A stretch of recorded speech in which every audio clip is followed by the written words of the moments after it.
Okay.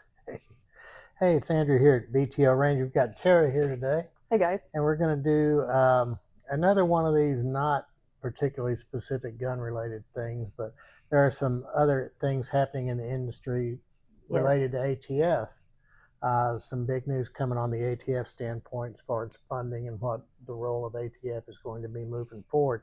So I thought it might be a good idea to do a little video about how I think, and this is the opinion of one YouTube pinhead with 4 decades of experience in the gun business, that how I think it's going to affect business. Now, I know that a lot of folks are have that knee-jerk reaction about ATF should be a convenience store, and I get it. That's perfectly fine. ATF has 100% overstepped their mandate and done goofy stuff, and has caused a lot of unnecessary turmoil and uproar and done a lot of things that they shouldn't have done. Nobody's disagreeing with that. But there is something called reality, and that's what we have to live in. And ATF becoming a convenience store is just not real. It's good to say, but we have to live in reality, and we have to operate a business. So that's kind of what I thought we would kind of bring forward today. So the nutshell is there are bills currently in Congress about abolishing the ATF, doing away with the agency completely. Doubtful. Yeah. There is a more real idea going around that ATF will be combined with or absorbed into another federal agency, or whether it's completely sucked into DEA or whether it's broken up and some stuff goes to FBI, some stuff goes to DEA, some other stuff. Well, let's start there. So what would it actually mean if the ATF was absorbed into the DEA? Okay. That would mean, and that's, nobody looks at that from an ATF regulatory standpoint as far as the business are. They're looking at the law enforcement side of it. And that's 2 different roles within ATF, right? So if the ATF special agents gets absorbed into the DEA, they would still be doing their explosives and fire investigation and firearm traces and all of that, but it would just be coming from the DEA. So from the gun store standpoint, from the traces and that type of stuff, I don't see it changing. From the regulatory standpoint, it depends on what they're going to do with those IOIs, or from what they're going to do with the regulatory side of ATF, if they're going to make any changes at all. So for those that don't know, what are the differences between the IOIs and the agents that we have right now in the ATF? Okay. The IOI stands for Industry Operations Investigator, or something along those lines. Those are the people that come out that basically regulate federal firearms licensees. So when you apply for a license, they're the ones that do the background checks. They're the ones that come out and do the site visit prior to the licensing. And it's not to a degree, it's a check-off box thing, but they also educate the new prospective dealer on these are the record-keeping requirements. Here's what that looks like, and it's a process. And they're the ones that process those licenses, and they're the ones that come out and do the compliance audits. And they have other things that they do, but those are not special agents. So they don't carry badges, they don't carry guns, they cannot arrest you and put you in jail. They have those guys on speed dial, but they can't do that, right? If action is going to be taken against the license, those IOIs don't lock your door. There's a due process. They have to go up the chain, get their legal counsel involved, and there's a process. So they're not federal agents. They don't have any arrest authority. A special agent's a full-blown badge carrying, gun carrying, arrest ability special agents. They do the criminal enforcement side of things. So if a dealer is doing something that crosses the line from violating ATF rules to criminal stuff, then the special agents get involved. But that's not an automatic thing. Yeah, but if the ATF is absorbed, is that something that FFLs will have to worry about? Is having instead of having an IOI come in and do the audit, you'll have special agents doing your audits? I don't know what the audits are going to look like without. I mean, because the special agents have other stuff they're doing. They're doing their criminal investigations. They're doing all those things that criminal investigators are supposed to do. I can't imagine them taking on an additional caseload of doing just compliance audits, right? So I don't know if those compliance audits completely go away. Right now, since 1986, once you have an audit, for instance, we just had an audit within the last month, passed with flying colors. And Always. that means that we won't see them, we can't see them again for at least a year. They're prohibited unless there's due cause, unless they can show cause because of prior violations or suspected violations that they can't come back for a year. So, and we may not see them for 2 or 3 years. I don't know, as it is now with the current amount of IOIs they have, which isn't as many as people think. There's only maybe a couple thousand on the outside for the entire country, and probably way less than that. I don't know the number, but if they reduce or remove those, somebody is going to end up doing it. They can't just not do audits. Exactly. And I think what will happen is obviously very few and far between, unless as a dealer you're on the radar. And the way you get on the radar is if you sell a gun shows up on the crime scene or crossing the border or gets some kind of law enforcement trace involved with it, then they're going to start, then it's not going to be IOIs looking at the dealer, it's going to be special agents looking at the dealer. And that's a whole new, for me anyway, that's a whole new aspect on it. Right. Because now it's more of an investigatory thing from the criminal standpoint. It's the way I would look at it anyway. Yeah. So if, let's say, I mean, we don't know exactly how this is going to play out, but let's say hypothetically we've got these special agents that are going to come in and do these audits. Are you worried about, that they may not be as, well versed on, like the 4473 process and things of that nature? Because I know we have ATF folks that come in on occasion that, sometimes they don't always know, and that's their area of expertise. So yeah, and I've always said, and I've always said, if you have 2 IOIs, you ask them one question, you get 3 different answers. Right. And that's they're not all gun people. Some are, some more than others. Some have different attitudes about the entire thing. We had, or I know of, trying to say this the right way. There was an audit recently where an IOI who is supposed to know these things was looking at a buffer tube for an AR-15, thinking it was a silencer, and getting really upset that there wasn't a Form 3 or the serial number or anything on a receiver extension, not a silencer. That's an extreme case. Yeah. But it does happen. It does happen. And the majority, I've had an IOI sit down and say, I don't think you should be able to sell silencers. Okay, well, now we have a problem, because there's a ton of them here. So that's unusual, to be honest with you. Most of them are professional, level-headed, even-keeled. They have a set of regulations and rules, and they play by those. That's fine. So, but they go to a special training academy to do that. That the special agents don't, and they go through a law enforcement academy. So I would assume that there would be additional training, but again, I don't see where they have the time or the budget to put those special agents through that type of academy. So there would be a learning curve for most special agents as to what's permissible in a firearms transaction and what's not. Because there's a lot of nuances here. I mean, if you're using a picture ID and then an alternate ID to prove residency, or permanent orders in the case of an active military person, there's all these nuances as to what can be done. That requires a little bit of expertise to do that. Exactly. Even for someone who doesn't do, the forms every day. I've been off the, the sales floor for a while doing the marketing and whatnot. When someone will come to me with a question, I forget. I have to do the research. So yeah, there's a lot to it. Yeah. And the NFA is a whole new thing. The NFA is another issue too.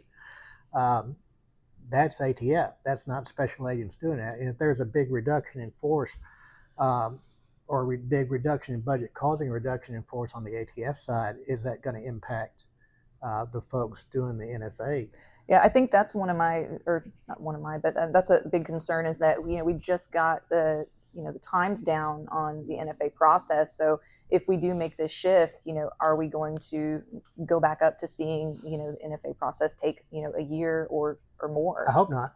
Yeah. I mean, the reason it came down so much is, number one, they went to electronic rather than mail. Mm-hmm. That's number one. And number two, they hired more people. They hired Yeah. more people to process these applications. So if there is a reduction in force or a big budget cut and that impacts the NFA brand, then I don't see any other possibility than that the wait times start to creep back up again. Will they go back up to a year?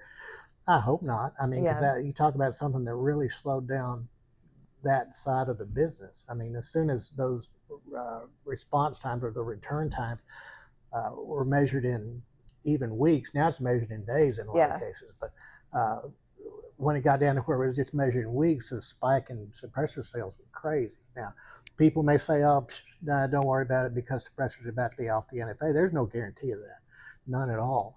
As we stand here today, today is the hell is today? June the 14th, yeah. right? So yeah, we're looking for protests all around the place, but we haven't seen any yet. But it's early.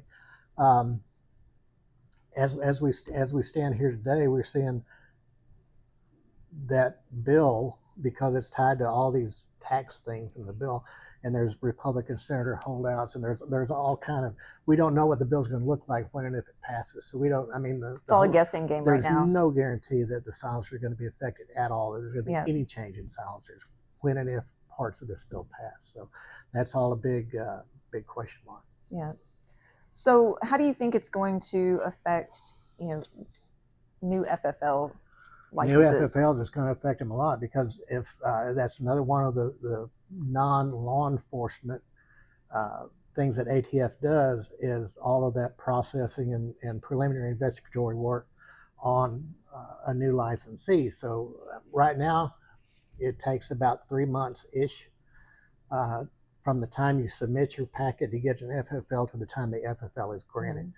Mm-hmm. And I don't see any other way, if there's a reduction in force, a reduction of a number of people doing that, I don't see any other thing that happens other than that time period stretches out. Right. Simply from the number of applications versus number of people to process them standpoint. Now, back when I got my first federal firearms license in the early 1980s, I filled out a form, sent them a check for $30, and got my 3-year dealer's license in the mail. That was it. See, have a nice day. Here's a big book to read about what the laws are, and hope you don't screw up. See you later. Bye.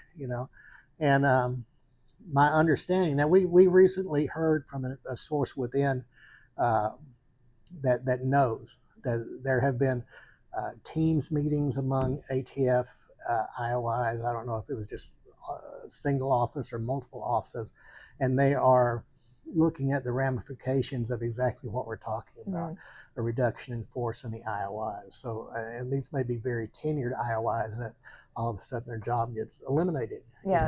And I know a lot of people say, ATF going away. ATF may look different, may be decimated, may be absorbed, but what's not going away are the rules and the laws. Exactly. Those aren't being repealed at all, not at all. And the dealer needs to be educated about what those are in order to stay out of problems, right? Because those problems can still happen. So is there anything that, stores need to do now to prepare, or should 100%. They just leave? Stores, dealers need to make sure that they assume the responsibility of educating themselves on what the rules are. Mm-hmm. Because to this day, we have dealers that say, "Oh, I can only sell a long gun to a person in a contiguous state." That changed in 1986. Mm-hmm. 1986, almost 40 years ago, is when that changed. So a lot of dealers just don't know the intricacies of the law. Yeah. They don't know what they don't know. The information is there, but it's extremely dry reading, and it's very legalese reading, and it's government rules and stuff, and it's hard to read. And this may be a great opportunity for places like that. There are private companies that have programs to educate dealers. Right, like Rocket FFL. Rocket FFL, Orchid Advisors, FFL University. Now, one thing about all of those places is their major impetus is to sell you their software. Right. I think there is room for a company to not be selling a product other than educating dealers. And it needs to be an on-site thing, because a lot of those places that you talked about, Rocket FFL and Orchid and all these other folks, do online stuff. You can, if you subscribe to their product, then you can go online. It's like YouTube University kind of deal, or online stuff, and that's fine. But I think there's a market for a company to do on-site education,